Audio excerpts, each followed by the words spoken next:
కానీ దేవుడు కొన్ని సందర్భాల్లో ప్రార్థన చేసేటువంటి వారికి రాబోతున్న కీడులను ఏం చేస్తాడు? తెలియజేస్తాడు. కళ్ళ ద్వారా, దర్శనాల ద్వారా దేవుడు రాబోతున్న కీడులను ఏం చేస్తాడు? తెలియజేస్తాడు. తద్వారా మనం అలర్ట్ అవ్వగలుగుతాం. ప్రార్థన చేయమని దేవుడు అలర్ట్ చేస్తాడు. తద్వారా మనము ఏం చేయగలుగుతాం? రాబోతున్న కీడుల నుంచి తప్పించుకోగలుగుతాం.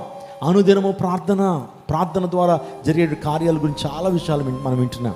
యాన్ బౌన్స్ అంటే దేవుని సేవకుడు ఒక పుస్తకాన్ని రాస్తాడు. అదేంటిదే ప్రార్థనా శక్తి.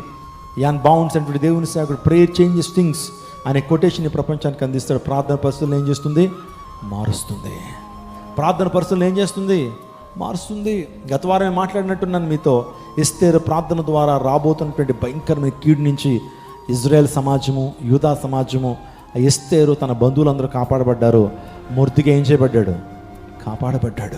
ప్రార్థన ద్వారా ఎస్తేరుకున్నటువంటి ఆ ఉపవాస ప్రార్థన, ఆ ఫలితము ద్వారా తన జీవితంలో గొప్ప కార్యాలు పొందుకొని అనుదినం ఏం చేయాలి? మనం ప్రార్థన చేయాలి. అనుదినము ప్రార్థన చేయాలి. అనుదినము దేవుని ఏం చేయాలి? స్తుతించాలి.